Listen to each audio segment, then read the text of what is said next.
A világunk átalakulóban van. Csak az elmúlt néhány évben számtalan kihívással szembesültünk. Koronavírus, gazdasági válság, politikai befolyásolási kísérletek, a háború réme a szomszédban. Az európai társadalomnak válaszokkal kell szolgálnia a jelenben és a jövőben is ezekre a kihívásokra.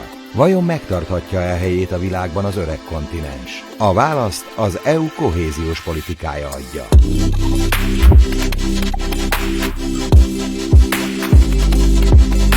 Merre tovább Európa?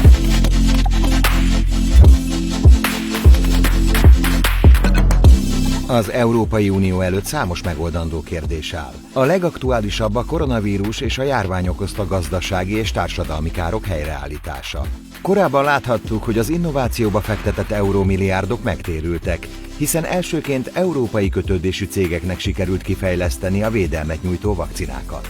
Ugyanakkor a pandémia rávilágított arra, hogy nagy szükség van egy szociálisabb és inkluzívabb Európára, ahol jobb a közös egészségügyi és az ehhez kapcsolódó ellátórendszerek minősége. 2022-ben az EU részben a kohéziós politikához kapcsolódó programokon keresztül 835 millió eurót fordít az egészségügyre, ezzel is támogatva az Európai Egészségügyi Unió létrejöttét, ami egységesen magas színvonalú ellátást nyújthat majd minden polgárnak. Ugyanakkor a koronavírusnak nem csak egészségügyi hatásai voltak. A gazdaságot is megrengette a pandémia, és az EU gazdasági teljesítménye 2020-ban 6,2%-kal esett vissza. Ez még jobban rámutatott arra, hogy ez a modell milyen sérülékeny lehet a járványhoz hasonló külső tényezők hatására. Éppen ezért az Unió azt tűzte ki célul, hogy létrehoz egy sokkal rugalmasabb és okosabb gazdaságot, amelyet nem tudnak ilyen mértékben megtépázni a természeti katasztrófák. Európa csak így őrizheti meg versenyképességét az USA-val és Kínával szemben. Mindehhez a gyors, de a tervek szerint tartó segítséget a helyreállítási alapok, hosszú távú és stratégiai segítséget pedig a kohéziós források jelentenek. Csak az európai gazdaság ellenállóvá és rugalmassá tételére az EU több mint 800 milliárd eurót szán. Ezzel pedig nem csak a közös piacot, hanem a tagállami nemzetgazdaságokat is erősíti. A gazdasági helyreállítást azonban muszáj fenntarthatóan a környezetre figyelemmel megtenni. Így a gazdaságnak változnia is kell, karbonsemlegessé kell válnia. Az EU azt a célt tűzte ki, hogy 2050-re karbonsemlegessé teszi a kontinenst.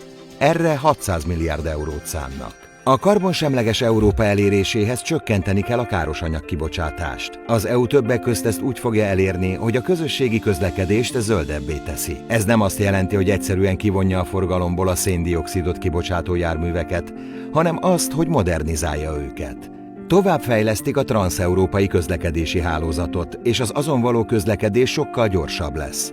A vonatok legalább 160 km/h sebességgel száguldhatnak majd, és ezzel csökkennek az utazási idők, még versenyképesebbé téve a kibocsátásmentes közlekedési formákat. Ma Koppenhága és Hamburg között 4,5 órát kell utazni, de ez a fejlesztéseknek köszönhetően 2,5 órára fog csökkenni.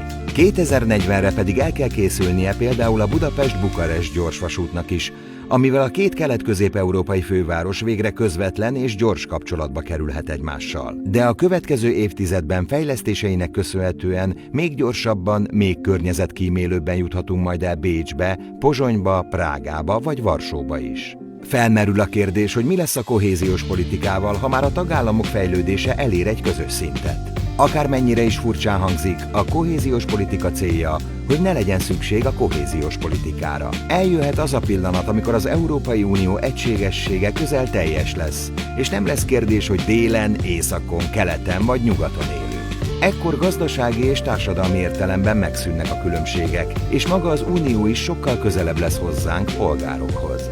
Persze ez a jövő zenéje, addig még sok munka áll az uniós döntéshozók és persze az európai polgárok 100 milliói előtt. De ami biztos, hogy a kohéziós politika a következő évtizedben is az EU legfontosabb szakpolitikája lesz. Az EU-val és céljaival együtt fog fejlődni és alakulni, amíg be nem teljesíti küldetését. Végső soron pedig az EU célja, hogy az Unió hozzánk, Európa polgáraihoz is közelebb kerüljön. Hiszen az egészségügy és a szociális rendszer fejlesztése egy ellenállóbb és rugalmasabb, sikeres vállalkozásokban, munkavállalókban bővelkedő és mindenkinek esélyteremtő gazdaság kialakítása egy fenntartható fenntarthatóbb és gyorsabb közlekedési hálózat kiépítése mind-mind minket szolgál, és a mi életünket javítja. Az Európai Unió a jövőben a kohéziós politika által lesz okosabb, zöldebb és közvetlenebb, mert az EU értünk van, élnünk kell vele.